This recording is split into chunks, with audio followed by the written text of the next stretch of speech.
Well. Trump had a call with the Big P. I love the Big P, folks. I mean, not the golden shower kind. No, I don't. Not that, folks. I'm talking about Vladimir. I love Vladimir. He's one of my favorite guys. But what do you got here? Trump says call with Putin went very well. Russia opened a ceasefire and wants to trade with the U.S. Ukraine's Zelensky says Kiev, considering high-level meeting with Russia, U.S., Britain, and EU countries. What we got here? U.S. President Donald Trump said Monday that Russia and Ukraine will immediately begin ceasefire and negotiations after what he described as an excellent call with Russian President Vladimir Putin. I wonder why Russia wants to trade with us. It couldn't be because they're trying to get back onto the global monetary systems. Can't be because of that. Trump also spoke with Ukrainian President Volodymyr Zelensky and European leaders in hopes of making progress toward a ceasefire.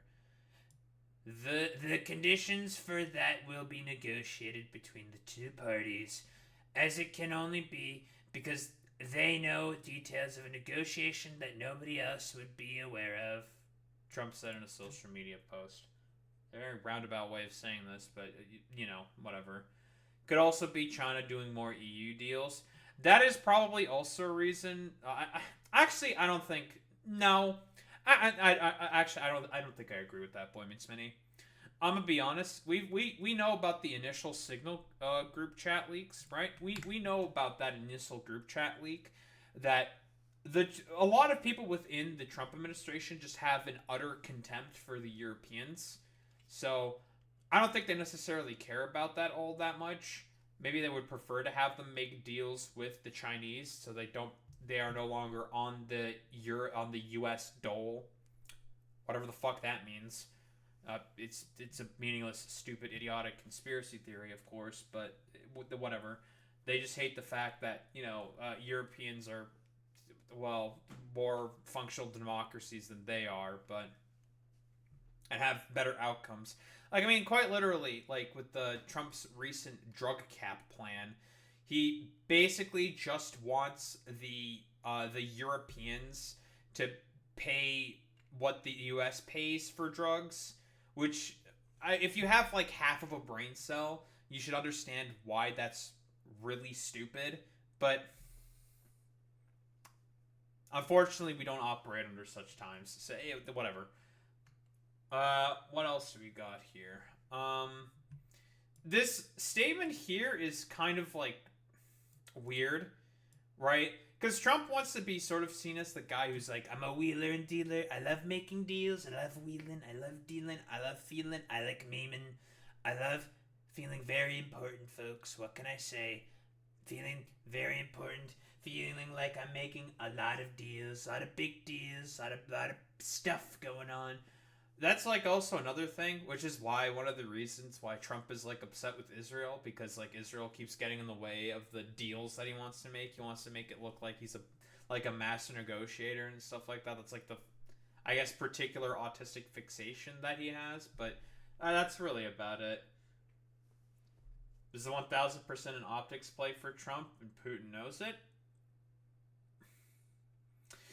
Yeah, probably, right? Because Putin wants to continue the war, obviously, because he feels like he can now win the war, because he knows he can if he flatters Trump enough and strings him along enough, he can prolong the war to his benefit. But I've been saying before, Boy Meets Mini, if Trump feels like Putin is getting in the way of his sort of wheeling and dealing persona that he's trying to putt up with, eventually he's gonna snub the Russians like he's trying to snub the Israelis. Eventually, Israel is now letting in supposedly a limited amount of aid into Gaza after previously letting in basically none. So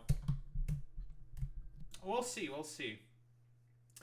Trump said the call was excellent, adding, "If it wasn't, I would say so now rather than later." The conversations came after the White House said the U.S. leader had grown frustrated with both leaders continuing the war in Ukraine. Okay, Trump. Who's the main guy who like has been constantly snubbing you and continuing the bombings? Oh, it's been Putin and the Russians. If there's anyone to be pissed with, it's him. He's the one who started all the fighting. But okay, sure, man. After the call, Putin said Russia was ready to continue discussing an end to the fighting, but he indicated there was no major breakthrough in what he termed a very informative and very frank conversation with Trump. Putin said the warring sides should find compromises that would suit all parties. I mean, that is what negotiation means, but again, what is Putin's sort of like... Putin's positions have been irreconcilable with the Ukrainians, which is why I've been saying this fucking constantly. That's why there hasn't been any deal that's been sorted out. The two sides are completely irreconcilable. The Ukrainians do not want to give up any of their territory because they were invaded. Understandable. They were the invaded party. Why should they give up territory? Meanwhile, what the Russians want are the 4 oblasts that they have annexed, parts of the 4 oblasts they have annexed, and also parts of those oblasts. So that would be Luhansk, I think Kherson, and the Zaporizhia oblasts.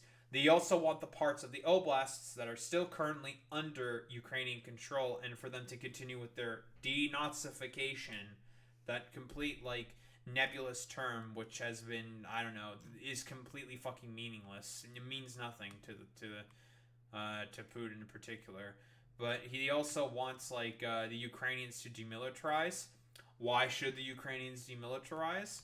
The Ukrainians have pretty credible reasons to not trust anything from the Russians, so why should they demilitarize? And that's also why Zelensky has been having problems agreeing to any deals, because just we need something tangible in order to make sure that the Russians no longer invade us, which would be to the benefit of everyone. But unless we get boots on the ground or something, the Russians are just going to attack us again, because why wouldn't they just attack us again? Moscow, he said, will propose and is ready to work with Ukraine on a memorandum outlining the framework of a future peace treaty. At the same time, I would note that, in general, Russia's position is clear. The main thing for us is to eliminate the root cause of this crisis. Dude, you're the one who caused the crisis by justifying it off of fucking blood and soil and nationalistic fucking tendencies, dude. No, you're the fucking root cause of all this. Okay, so do you want to abdicate your position then, Putin? Because you're the one who's fucking done all of this. You're the main problem. So sure, I could agree with that. Okay, you could abdicate. You could just resign at your position as the president of Russia. Fantastic, very good. Zelensky said on Monday that Kiev and its partners were considering arranging a high-level meeting between Ukraine, Russia, the United States, European Union, and Britain as part of a push to end Moscow's war in Ukraine.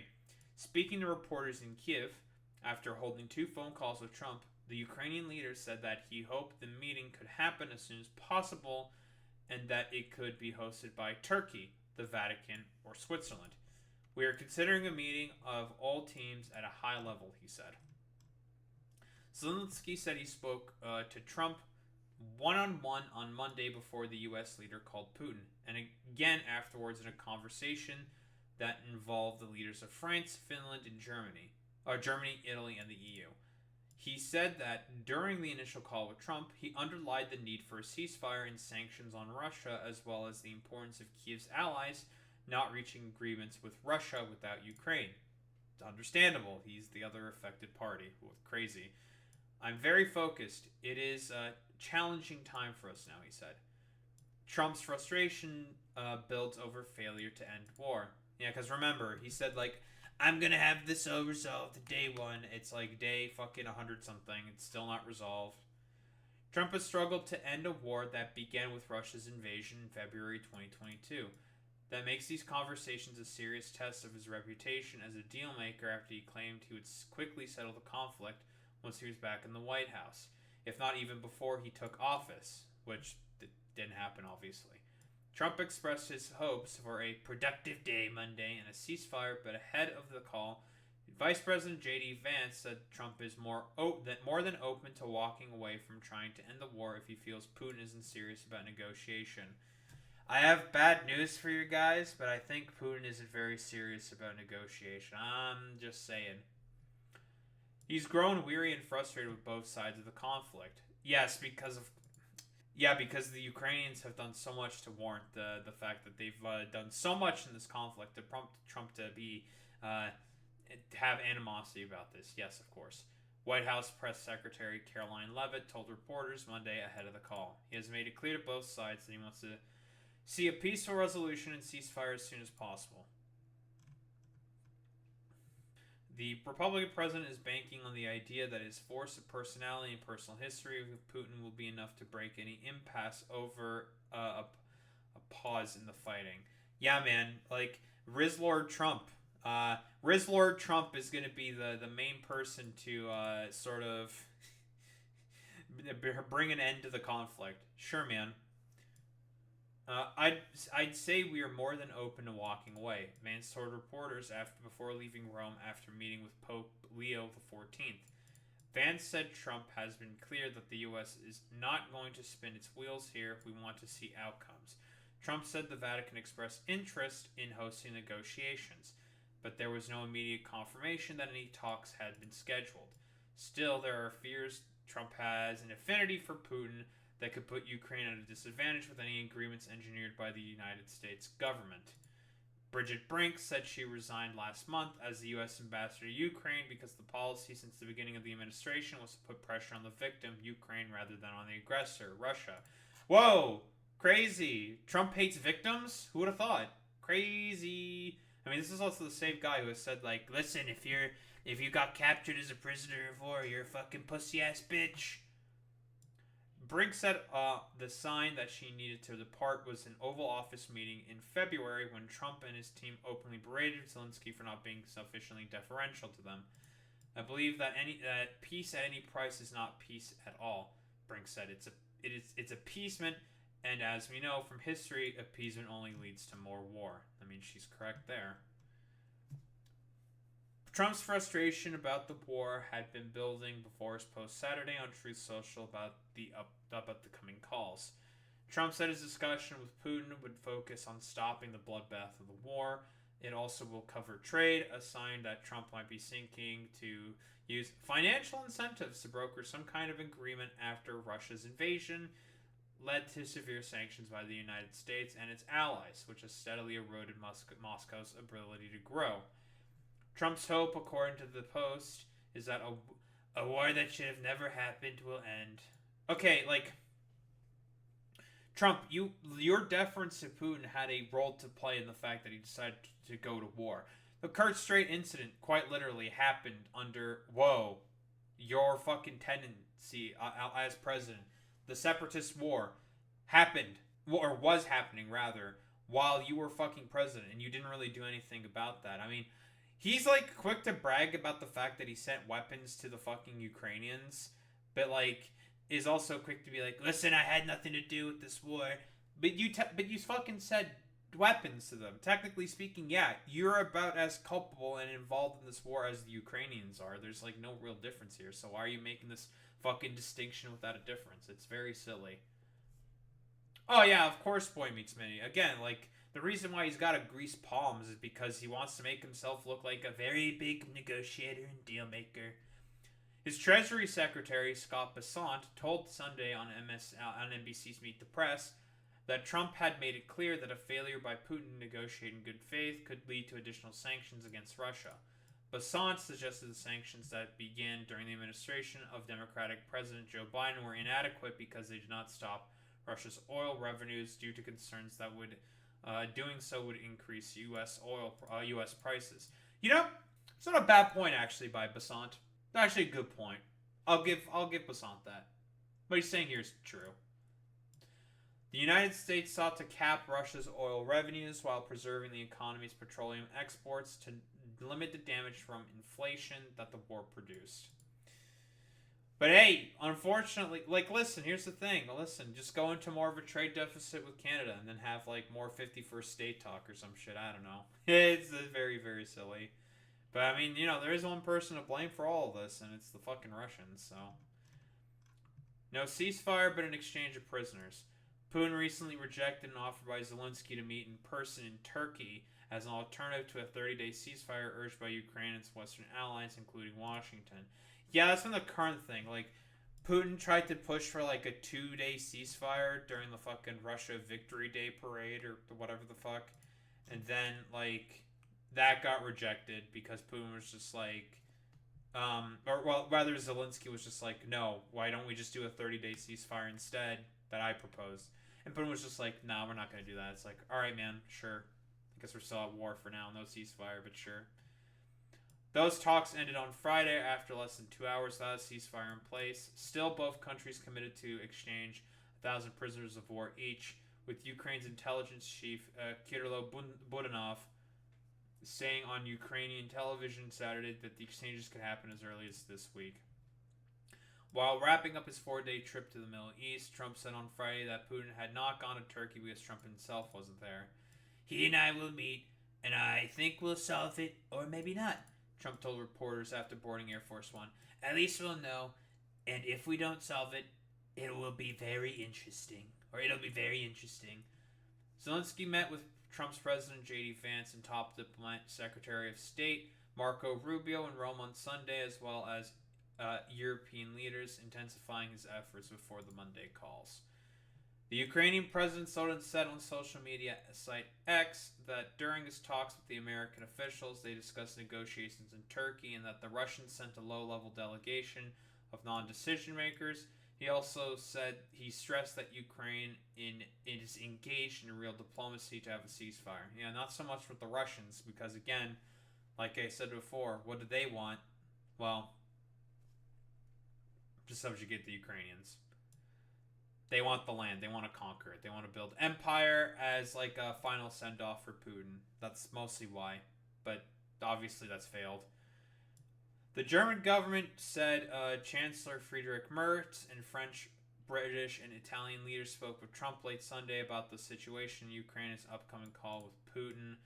A brief statement gave no details of the conversation, but said the plan is for the exchange to be continued directly after the Trump-Putin call. In a post on X about the conversation, French President Emmanuel Macron said that Putin on Monday must show he wants peace by accepting the 30-day unconditional ceasefire proposed by President Trump and backed by Ukraine and Europe. I mean, that's true. That's a good point. Because, like, the Russians, yet again, they have shown no indication that they're willing to act in good faith. Like, basically ever. The push came as the Kremlin launched its largest drone barrage against Ukraine since the start of the full-scale invasion in 2022, firing a total of 273 exploding drones and decoys. Ukraine's Air Force said Sunday the attacks that targeted the country's Kiev, Dnipropetrovsk,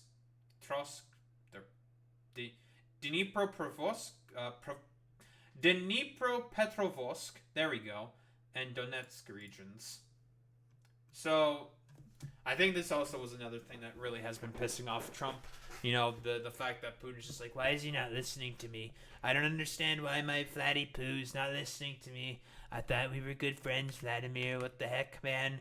What's going on? I thought we were great friends. Nah, dude, he's playing you for a fiddle. Because again, like, for the objective of the Russians is they've never really cared at all about peace. For them, it's all about imperial conquest and subjugation. That's what it's always been about. But you know, Trump, you've been getting played for a fiddle, bud. You've been getting played for fiddle there, bud. So, you know, I don't think there's really much else to say here, right? Like, the Europeans and the Europeans and the Ukrainians obviously are trying in good faith to see if there can be a resolution in the conflict. But the Russians are doing basically everything possible in order to make that as hard as possible. Because, again, Putin himself is not interested really in a ceasefire. For him, like I've said before, constantly, he wants imperial conquest because he wants to secure a legacy for himself. That's what this has always been all about for him in the end. It's imperial conquest for the express purpose of legacy building. Because, again, he's pretty fucking old now. And there have been rumors about potential health problems that Putin might be having. So that's obviously something that's going to be in the back of the minds of the oligarchs, the Russian state, and probably even in Putin himself, right? Like, we all know the sort of basis for as to why the war started to begin with. Obviously, it started from the beginning because of the fact that Putin was starting to suffer a little bit in terms of his approval ratings, because of the fact that, hey, well, the economy still fundamentally is not really improving all that much. So what do nationalistic dictators do all the time in order to help shore up their approval ratings whenever they're starting to encounter problems at home with domestic policy? Oh, they tend to do imperialistic invasions in order to satiate the sort of like desires and wants of the ultra nationalists, in order to be able to, simply put, satiate those desires and simply just play them off as like completely like yeah, I don't know, guys, I don't know what you're talking about, so it's irrelevant, who cares, we're just gonna like distract you with this like war that has been like a sort of goal and like a legacy that I've always wanted to build for myself, and we're just gonna do this in order to just, hey, distract from the fact that the economy is kind of doing bad in Russia. That's purely what it's always been about for this invasion. Like, and I mean, you can immediately tell from just the justifications. Like, it was up to like pure blood and soil fucking rhetoric. It's silly. Like, the little Russian brother, the Ukrainians. Yeah, man, totally. But yeah, that's what it's always been about. We'll just have to wait and see what kind of happens. If there is any ceasefire proposal, hopefully it's something that the Ukrainians get to benefit from, and it's not just like complete fucking nonsense. And again, Trump is also gonna have to be he's kind of a wild card in all of this as well, because one day he can just get kind of mad and just, I don't know, just throw everything out of the pram. So, like I've been saying constantly with this conflict, we just kind of have to wait and see what happens. Whatever happens, happens at this point. So hopefully it's a beneficial outcome specifically for the Ukrainians. That's all we can really fucking wish for at this point. But yeah, I don't think there's really much else to say here besides that.